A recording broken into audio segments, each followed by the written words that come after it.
राधे राधे दोस्तों, मैं संजय कंटेंट वाला मैं शॉर्ट करता हूँ आपका। आज हम बात करेंगे 2004 में रिलीज हुई मूवी किल के ऊपर। ट्रेलर में अगर फिल्म किल को मोस्ट वायलेंट और सर्वाधिक हिंसा रक्त रंजित फिल्म कहा जाए तो ये कोई बुरा नहीं है, कुछ भी गलत नहीं है। ये इंडियन सिनेमा का सबसे ज़्यादा रक्तपात मचाने वाली फिल्म है। कमज़ोर दिल वालों के लिए तो ये फिल्म कतई नहीं है। हालांकि हॉलीवुड में हम बुलेट ट्रेन और ट्रेन टू बुसान जैसी फिल्मों में खूनी रक्तपात देख चुके हैं, मगर निर्देशक निखिल नागेश भट्ट की किल में नायक और खलनायक के बीच में जिस तरह की खून की होली दिखाई गई है, वो इवेंट आपको हैरान कर देगी और अपनी सीट से हिलने भी नहीं देगी। दोस्तों, बने रहिए मेरे साथ। इस कंटेंट में मैं आपको इस मूवी का पूरा रिव्यू दूंगा। आपने तो वो कहावत सुनी ही होगी, दिल जला तो दुनिया जला कर रख दूंगा। जी हाँ, किल की कहानी का बीज भी वहीं से अंकुरित होता है।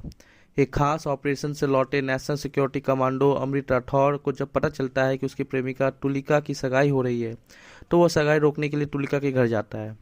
मगर तब तक सगाई हो चुकी होती है। अब तुलिका अपने पिता बलदेव सिंह ठाकुर और उसके परिवार रांची से दिल्ली आने वाली ट्रेन में बैठता है। इसी ट्रेन में अमृत अपने कमांडो दोस्त अभिषेक चौहान के साथ सफ़र कर रहा है।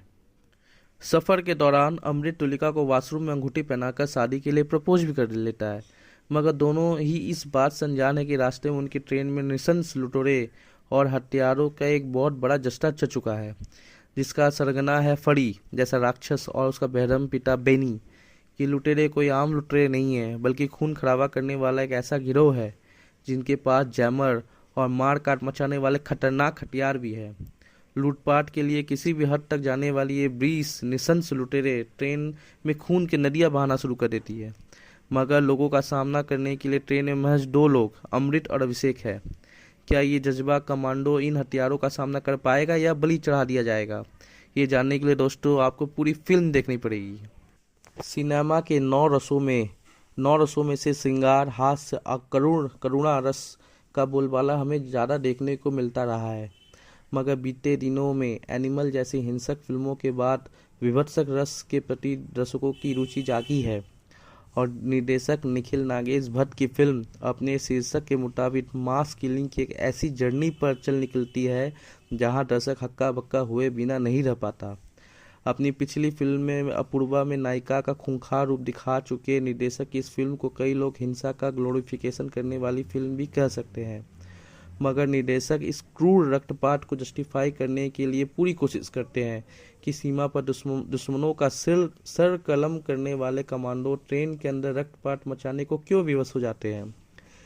इन राक्षसों के सामने राक्षस स्वयं राक्षस क्यों बन जाता है, रक्षक स्वयं राक्षस क्यों बन जाता है।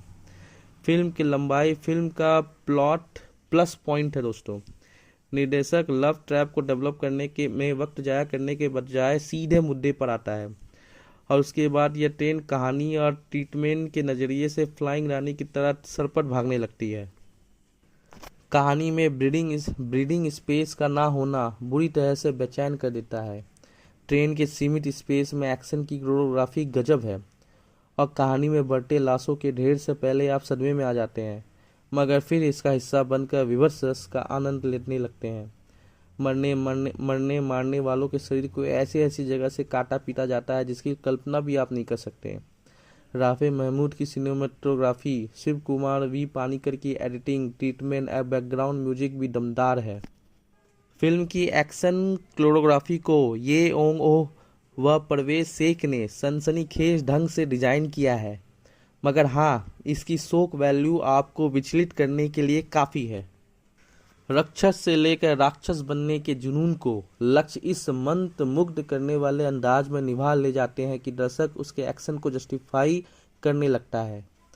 लक्ष्य के रूप में बॉलीवुड में एक नया एक्शन स्टार का उदय हुआ है, मगर खलनायक फणी के रूप में राघव जुयाल की निशंसता, बॉडी लैंग्वेज एंड डायलॉग आपको ज़्यादा आकर्षित करती है। दोस्त अभिषेक के रूप में वीरेश चटवाल अच्छा खासा साथ निभाते हैं। नायिका के रूप में तुलिका का रोल ज़्यादा बड़ा नहीं है, मगर कहानी की दृष्टि से वो टर्निंग पॉइंट है, और उसे तान्या मानिक ताला ने खूबसूरती से अंजाम दिया है।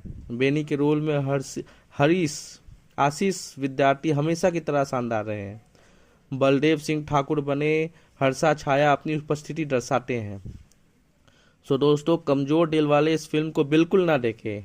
हाँ, हिंसक फिल्मों के शौकीन इसका आनंद उठा सकते हैं दोस्तों। तो दोस्तों कैसी लगी आपको मेरी इस फिल्म की रिव्यू, प्लीज़ लाइक और सब्सक्राइब करके हमें बताएं। तब तक गुड बाय, हम फिर मिलेंगे एक नए फिल्म की रिव्यू को लेकर। तब तक बाय।